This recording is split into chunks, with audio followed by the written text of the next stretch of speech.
महात्मा गांधी ने कहा था कि यदि सचमुच भारत के जनों की, भारत के लोगों की सेवा करना चाहते हो, केवल राजनीति के माध्यम से भारत की लोगों की सेवा नहीं की जा सकती।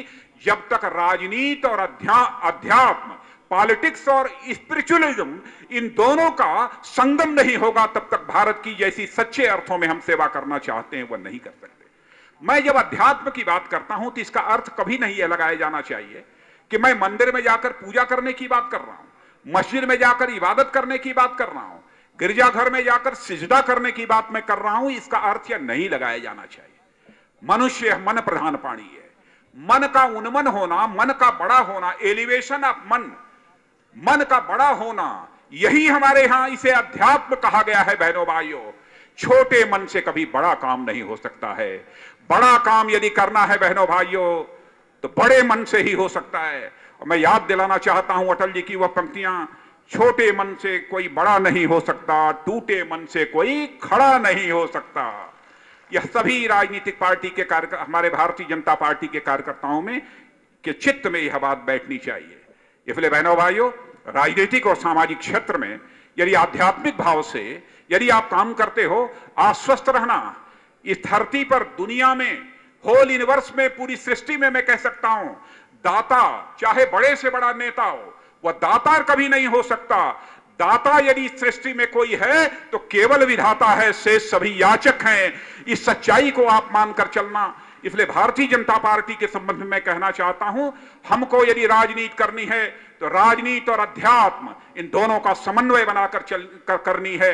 लेकिन अध्यात्म की मैं बात करता हूं तो उसका अर्थ यह नहीं लगाया जाना चाहिए कि जो भी, कि मैं किसी मजहब विशेष, धर्म विशेष की बात कर रहा हूं। हिंदू अपने तरीके से, मुस्लिम, इस्लाम मानने वाले अपने तरीके से, क्रिश्चियंस अपने तरीके से, सभी धर्म और पंथ के लोग अपने अपने तरीके से कैसे अध्यात्म को जीवन में स्वीकार कर सकते हैं, उन्हें स्वीकार करने की पहल करनी चाहिए। तभी जाकर जीवन सार्थक हो सकता है और भारत को जो हम महान भारत बनाना चाहते हैं वह बना सकते हैं। चुनौती चुनाव की भी है। 2013 में भी चुनाव होने वाले हैं।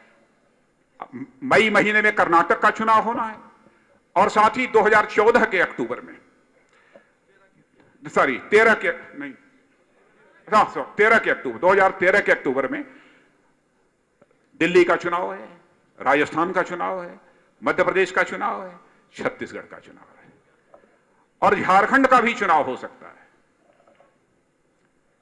लेकिन बहनों भाइयों, लगता है कि हमारे ये दोनों मुख्यमंत्री श्री शिवराज सिंह जी चौहान और डॉक्टर रमन सिंह जी बैठे हैं, यह तो तीसरी बार जीतकर निश्चित रूप से आएंगे।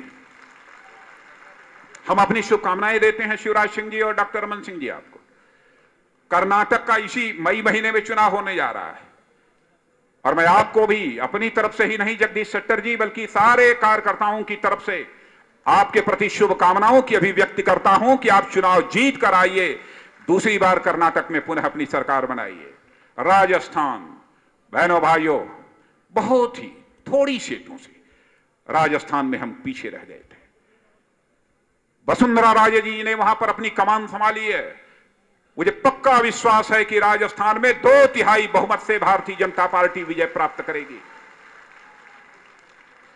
और वसुंधरा जी को मैं कहना चाहता हूं, वसुंधरा जी, हमारा बुके प्रतीक्षा कर रहा है, जीत कर आइए ताकि हम बुके देकर आपका स्वागत करें।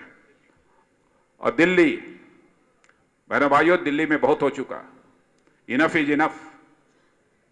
लोग यह महसूस कर रहे हैं कि अब भारतीय जनता पार्टी की सरकार आनी चाहिए। यहां की महिलाओं की मान सम्मान सुरक्षित नहीं है। परिवर्तन चाहते हैं लोग।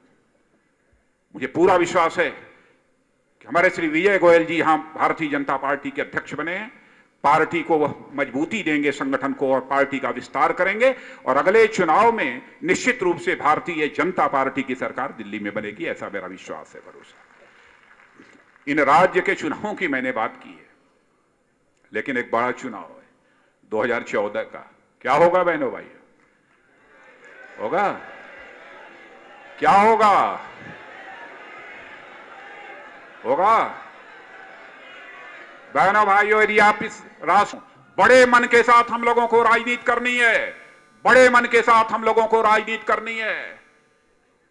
और बड़े मन के साथ यदि आप राजनीति करेंगे तो विश्वास कीजिए, इस देश की जनता आपकी प्रतीक्षा कर रही है, विजय आपकी प्रतीक्षा कर रहा है। जाइए अगले 2024 चुनाव में लग जाइए और भारतीय जनता पार्टी का ही नेता दिल्ली के लाल किले पर इस बार तिरंगा झंडा लहराएगा। यह विश्वास लेकर आप अपने अपने क्षेत्रों में जाएं। यही निवेदन करते हुए और पुनः आप सभी कार्यकर्ताओं के प्रति शुभकामनाओं की अभिव्यक्ति करते हुए अपना निवेदन समाप्त करें।